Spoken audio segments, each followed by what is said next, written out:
Well, this sure looks like a full bench of paints and paint related products. It can be pretty overwhelming when you're new to this. And believe it or not, this is just a fraction of the spectrum of products available out there and the things you can do with it. So, the question of what paint should I buy? Let's take a look at all of these in a series and help you make your decision. Hello everybody, good old Terry coming at you, Live pre-recorded here from Rebel Rooster headquarters, also known as my garage, on this, let's call it a chilly morning of December 2nd here, finally. About 54 degrees, which to some of y'all isn't really cold, but when you have lived out here in Hell's Armpit for 20 years and it's over 105 degrees for 7 months of the year, 50s feels a little cool. Anyway, so we're at the what paint should I buy portion of the airbrushing series. And I've toiled and given this a lot of thought on how to go through all this because there's so many different types of paints, so many different types of products. And I figured the best way to do this is to start out with this pretty short little video here that just kind of takes some of the very basics of all paints together here. Because, you know, I've been doing this a fairly long time, and you kind of forget, I don't want to say you forget where you came from, but you know what I mean? You've been doing something a while, and what's easy for me isn't going to be easy for you. And you've probably already seen this in some of the stuff you've looked at where people just start throwing terms at you and telling you all these things that it just flies off the cuff with them because they're so familiar with it, and you're wondering what in the world they're talking about. So I'm not going to do any spraying on this video, but if I can borrow a little of your time, this is really going to help you out with some of the things I'm talking about when we're shifting gears with the different paint types and techniques. You'll know what it's about. It's kind of like, and this isn't a put down or anything like that, but right now, being brand new, your standards are going to probably be pretty low. You're just going to want to see color, and there's nothing wrong with that at this point of the game. This is kind of like the teaching you the alphabet. You're at the little kid stage of school. You're learning your ABCs, and then we're going to start putting small words together and then sentences, that type of thing. All right, don't take that the wrong way. You know, like I said, I'm not on some mountain with a long beard and who knows everything. But I think it's a good idea to get you some good footwork here, and then you can get yourself a good stance where you know what's going on. So let me change the view here and we'll talk about a few things. Okay, so taking it to the most basic level here, let's say you go to the internet, you go to gurgle.com and you start typing, what paint should I buy for airbrushing? Enter. And in 0.01462794 point seconds, you've got 1,206 results. Many of which are get Tamiya, get MRP, get Vallejo. You're going to notice that a pretty good chunk of these answers are going to be based on a brand of paint. I'm going to try to get you to steer away from brand loyalties on these things. I mean, you'll get your favorites as you go along, but the brand loyalty isn't really, it's not good territory to stand on with this. And that's, well, let me give you an example here. Let's take this, I just know the comments are going to come on fire here. But, you know, I just say it like it is, man. You know, it's just my opinion, so take it as fact. But let's talk about the Vallejo paints, okay? I can hear y'all striking your matches right now. But here's the thing. Vallejo paint, it's a water-based acrylic. This has two camps. The 0 camp that hates it, and the 100 camp that loves it. There's no 50s that say, oh, it's okay. It's a wedge, you know, less filling, tastes great. You know, the old beer commercial. For airbrushing, in my opinion, it's one of the worst paints you can buy. And you're going to see this firsthand. I don't like the way it looks when it's done. It gums up your airbrush and makes it a big pain to clean. So for airbrushing, I would put it in the sucks category. Now let me switch hands here. In the hand brushing category, it's my favorite one. It's very thick. I mean, it's almost like toothpaste thick, which gives it good hand brushing qualities. So I like it for that. So you see when someone says get Vallejo, oh boy, it's going to suck over here, but it's going to be good over here. So you don't want to mess yourself up by getting committed to a brand. Find what works for you, and you know, I'm going to let you see as much of this as you can to help you make a decision, and then, you know, stick with that for certain things. Ask yourself, you know, how important is the paint job to me? Do I just want to see color on my airplane, or do I really want to get good at this and put out good models? You know what I mean? Early habits developed well are going to do you better than trying to unscrew bad habits you've picked up early in the name of simple or cheap, okay? And look at the work of other people's models that you like. You'll see a lot of people, I'm not going to say a lot of people, but you're going to see a fair amount of people who build armor who airbrush with this, and they'll take up their sword and their shield and they will go to war for this paint, man, for airbrushing, and say it's awesome. Now, maybe because the finish on the tanks, they can get, I don't know if I should use the term get away with, or if the tanks actually did look like that, scaled up. I don't know my butt from a hole in the ground when it comes to armor.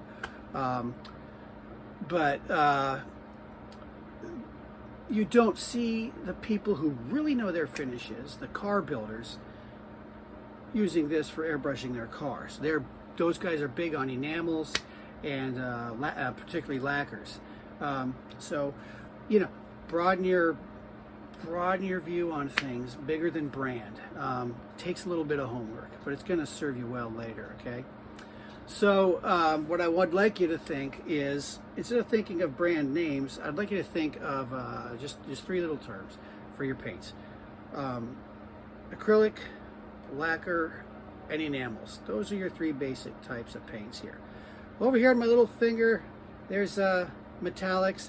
That's a whole different series in itself. We're just talking about color here, okay? So, you know, acrylics, lacquers, and enamels. That's what you want to be thinking about. And even within those, they can be subdivided. These three paints here, and you know, we'll see these up close here, Vallejo, MIG Ammo, and Mission models. These are what's called a water-based acrylic. And then you get into alcohol, water-soluble acrylics, then solvent-based acrylics. So look we're already into different types of acrylic paints here. So when someone says acrylics, acrylics can mean a lot of things, you know what I mean? It's like trying to describe what a steak tastes like to someone who's never had a steak in their life, you know? So then you're crossing into lacquers, and even kind of on the way to lacquers, there's a little step between the acrylics and AK Interactive. Their Real Colors series, RC Colors, they're branded on their paint shelf as acrylic lacquers. You know, what does that mean? Well, we'll get into that.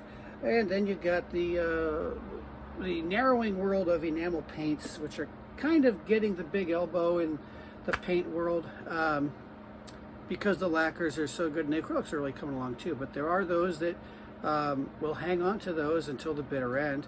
There are things that are good about enamels. There are things that are kind of, I'm not going to say bad, but unfavorable with enamels, and we'll talk about that more later on. So for now, just kind of broaden your scope bigger than brand loyalty, and just think of those three terms: acrylics, enamels, and lacquers. And that's your groundwork. That's where you're putting your feet on the ground, and then we're going to start talking about standing up and walking and eventually running with this stuff. Okay. Wow. Honestly, guys, every time I think I got a good roadmap for this, I get a better idea. Who knows, maybe it's even a worse idea, but I get another idea on how to do it. So I'm going to do this on the fly here, and lose direction. But anyway, at the most basic level of painting, and some of you might know this, some of you might have been hand brushing for a long time and you know this stuff. This portion, if you can just, you know, get your way through it and live through this part, it's going to seem kind of elementary to you, but to the new people to modeling and especially painting, we're going to kind of break these things down pretty simply, okay? So first thing, and I'm just grabbing no paint in particular here, we're just going to take the very basic, your paint. You want to have a color. Now before you airbrush, you're not going to be able to just take paint typical unless you're using specialized brands like MRP and maybe a couple others where they pre-thin it. Your paint's going to need to be thinned otherwise. So you're going to get your paint, and then you're going to need a thinner. And that's your basic two-piece thing for airbrushing. You're going to see people talk about mixing ratios 1:1, 2:1, those kinds of things. Typically when people are talking those ratios, they will use the thinner first. So if you hear something like 2:1, they're probably talking about 2 parts thinner to 1 part paint. If you're not sure, just ask them to clarify. And some paints are specific where they're branded, like Mission Models is one of them, where they really kind of need you to use their brand of thinner, but sometimes things don't always work and you end up finding a workaround. And I try to find workarounds when I can for 2 reasons, and you're probably finding out already that 2 things that make up a modeler's mind is being opinionated and being cheap. And we're always looking for cheap. Sometimes cheap works good for you. Sometimes cheap screws you in the end and you wish you just bought what was specifically formulated. An example of that would be like your clear coats, which, you know, that's another thing of painting that's kind of a subject in its own. But anyway, the Mission Models paints, and we'll talk about this a lot more when we get to that part of it, but I have found a different type of thinner that I like to use that's not only less expensive, but actually does work better than their recent proprietary formula. You can also, just as an example here, you can thin this with distilled water. We'll talk about how the results are with that. But some paints are compatible with other thinners, and some really want you to use theirs. Some demand, in fact, will not work with certain things. Like, for example, if I try to thin this, let me take a better. If I try to thin this this lacquer paint by Mr. Color with with water, it's going to be an absolute disaster. But if I took Aqueous by Mr. Hobby, which is a alcohol-based water-soluble paint, this is really adaptable paint. I can thin this with water. I can thin it with lacquer thinner, whether it's Tamiya's or Mr. Colors. I can even thin this with alcohol. And then that brings you to what kind of alcohol. Do I want to use this weak 70% rubbing alcohol? Do I want to get the strong 99%? Do I want to use the denatured alcohol? It used to be called SLX. This is the camping alcohol. All alcohols are not equal. Anybody who's had, you know, a good Jameson whiskey and put that up against wild turkey, you'll know what I'm talking about. So I'm going to try to hold off on all that stuff till we're doing each individual type of paint here. But for now, your basics are your paint and your thinner. In this case, you can use their airbrush thinner, or you can use water. But you need to have a thinning agent to thin the paint out and the paint to go on there. Now, something before you reach the point of painting, and this isn't absolutely necessary. Some paints it is, like Mission Models, but for most paints, particularly lacquers and good acrylics, it's not a must to prime, but it's a very good idea. I prime all the time.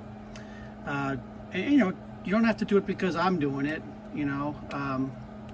I don't expect you to do something because I say so. The only people I expect to do something because I say so are my kids and the rest of the world. But primers come in different types and flavors.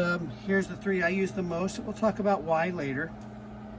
But what the primer does for you is it sets up your plastic for the paint. It gives the paint something to bite into and make a home with. It gives you just enough texture for that paint to really get in there and bite on. Like I said, not a huge deal with lacquers. They're pretty hot. They can usually do that themselves, but it certainly does not do you any harm to get a good priming job on your model. And something else you'll want to do, and I'm just going to say this in one sentence, is prepare your plastic. We'll talk more about that later, but basically it's you know, clean and polish. You don't have to do that right now. You're early, but we'll do that in another series on prepping your plastic, because if you don't get your plastic set up right, there's nothing you're going to put on top of it that's going to make it look outstanding. But for now, you know, and I don't like saying this, but good enough is enough right now, okay? Then there's other things out there also, you know, your thinners, your paints, your primers. There's paint retard. You'll see these paint retarders. The 2 that are readily accessible mostly are these 2, the Tamiya paint retarder and the Mr. Hobby paint retarder. That slows your paint down from drying too fast. That's a big deal out here in Hell's Armpit because it is HOT blazing all summer. You got, like I said, 6-7 months of the year, you're well over 100 degrees, and you just don't want that paint drying before it gets to your model. That's how you get that powdery residue that drives people crazy. It looks like sand. So this will slow your paint down from drying, and it'll also, if you get it uneven, those splotches and marks and waves, they are going to slowly fall down as the paint dries. Some thinners actually come with, oh, there we go. Some thinners actually come with a retarder in them, and a great example is the Mr. Color Leveling Thinner. If you use enamels, you're probably never going to use that stuff because enamels are painfully slow to dry. Something else you'll hear of is what's called a flow improver. Here's an example.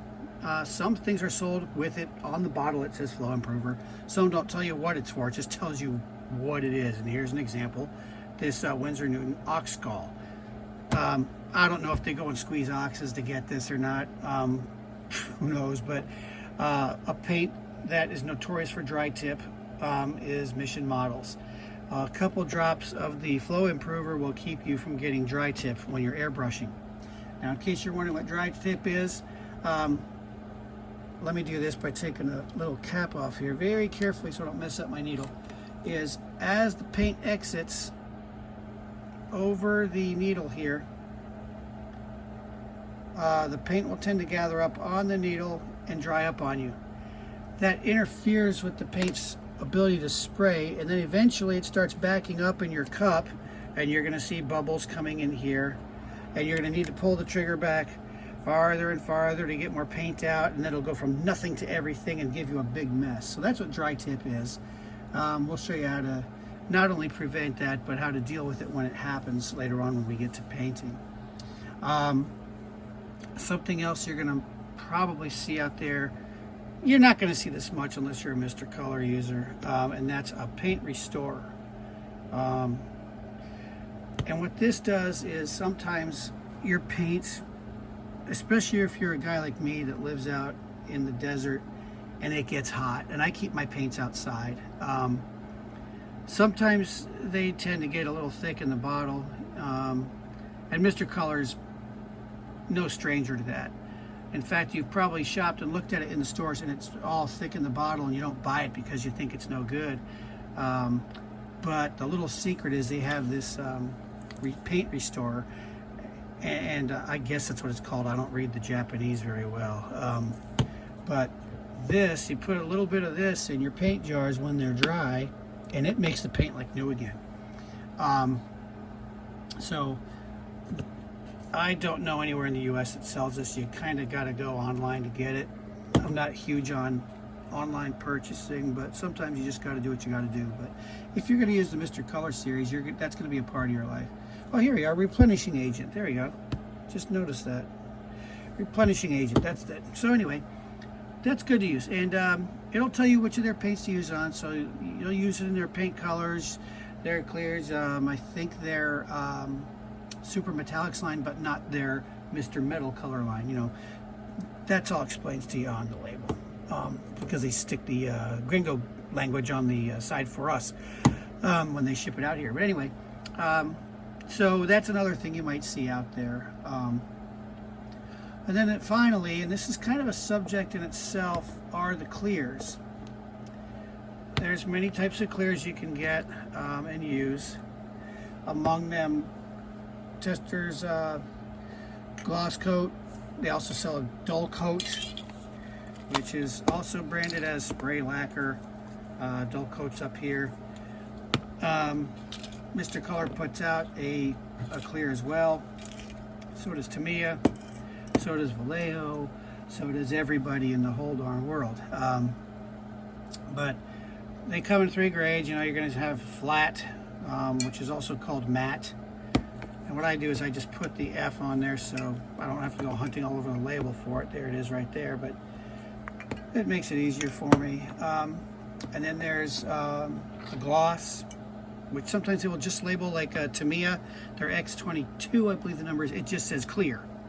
And when you see the word clear all by itself, that usually means gloss. And then somewhere in between you can get semi-gloss, and it'll be labeled semi-gloss. And then if you're like me and you kind of get pretty particular or peculiar, whatever the best term is for it, you might start making your own. So in this case, I made what I call a Satin Clear. It's a mix of Tamiya flat and Tamiya semi-gloss. So it's kind of, it's one of those things you have to kind of see it to get it. But you know, the more you work with these paints and all these things, the more you're going to experiment. You're going to find what you like. And that's, I don't know, for some people that's a lot of headache. For people like me, I love experimenting with these things. I like to take things apart, put them together, and that's half of the fun of modeling to me. And the paint world is where you really get to do that a lot.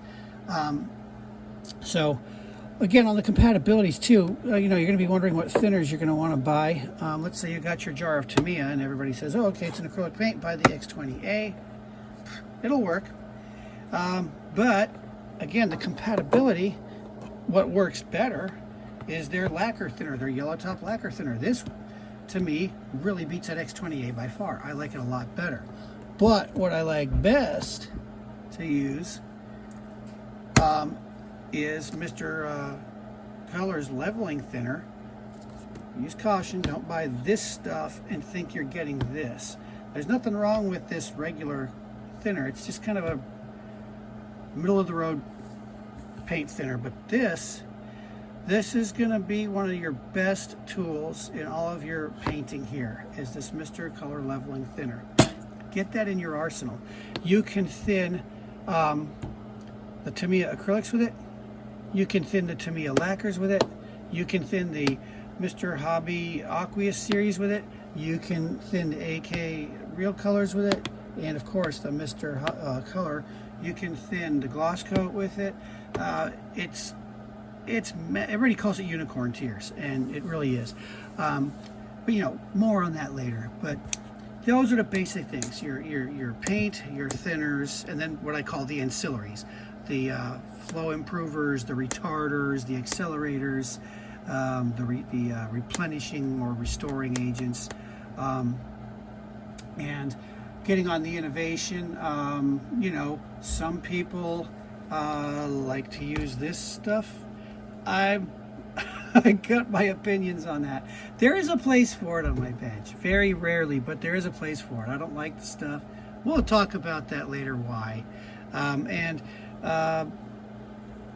There's another type of clear out there. You'll see within the All-Clad series, this company called All-Clad, they've got lacquer-based and even this water-based clear. So sometimes someone will tell you, oh, to get, for example, go get some aqua gloss, and that's going to be your good gloss. And you're going to go in there and you're going to see All-Clad, okay, there it is, and then you're going to see the word clear, and you're going to buy their lacquer clear instead of the aqua gloss. This is a water-based gloss, and again, Later on, I'm going to talk much more about that, but there's a big difference in utility on that versus their lacquer glosses. So when you're buying stuff, pay attention to your labels, okay? Sometimes you'll see, now I'm just pulling this bottle out of the air. I don't know if they have this, but sometimes you'll see the same label on the same brand, but look, pay attention to the numbers and what they are, because sometimes they have something that looks extremely similar and it's not the same. Here's a typical example. You go in here, and I like to use the Createx thinners for my Mission Models paints, and you're just going to say, oh, Createx reducer, there it is, but there's a 4011 into 4012.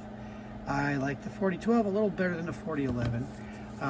Nothing wrong with the 4011, it'll work you fine, but I just have my own personal thing I like about the 4012 better. But numbers will make a difference, so pay attention to your labels. And the biggest one that bites the most people is they get told to try this, they go out without a picture of it, and they buy this, and they're like, that ain't so great, it's just another darn thinner. This is the big deal. When you get into metallics, you're gonna come to love this. And again, compatibility, again, if you switch on to enamels, you're going to probably be using mineral spirits a lot. Some say to use lacquer thinners with it. You're already seeing that this isn't just it's kind of I don't even want to say a Tetris game, it's more like a Rubik's, not even a Rubik's Cube, but anyway, this can really get confusing, and that's why I wanted to show you this first. So when you start hearing people use terms that you're not familiar with, now you know kind of what we're talking about. So I'm just gonna conclude this here, and then we're gonna start the spraying. Okay, so I hope I didn't waste too much of your time here. I hope I didn't waste any of your time here, just trying to break this down at the basic level, so when you start hearing things, you know what it's about. The first set of shooting we're going to be doing is we're going to be hitting the, this is going to be a separate video coming up very shortly, is the acrylics. And within the acrylics, we're going to start with the most basic, the water-based acrylics, which is just a two-part thing. You're just going to have your acrylics and your thinner or water, depending on which. We'll try them both ways and see what you like better here. Now, you don't have to go trying out the water-based acrylics, because that's the beginner portion. If you want to go right to lacquer paints, by all means, go ahead. You might be one of those people who out the gate wants to be really good, and good for you if you are. If it was me starting all over again, that's how I would do it. You know, it's it's like, tussling with three people. You find the strongest one that's going to be the biggest problem. You hit that one first, then it's downhill from there, right? So why would you develop bad habits early? I don't want to say bad habits, but you know what I'm getting at. You don't want to develop bad habits early and then have to unlearn those to get the better stuff done, okay? So if you want to jump right to the lacquers, by all means, feel free to do that. It's not a rule book, man. You know, you just you do what you like doing. If you just want to build a model and put basic color down, you don't care about the texture, how it looks or anything, it's just purely for fun, or it's therapeutic or whatever, that's fine. That's your business and no one else's.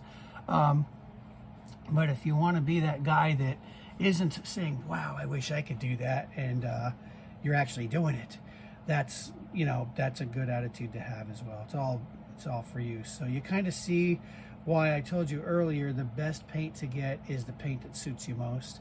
So ask yourself, what are you looking for in this? How important is your paint finish going to be to you? How much do you want to spend? Do you like mixing things up? Do you like trying different approaches to things, or do you just want to have the same thing every single time? That's all up to you.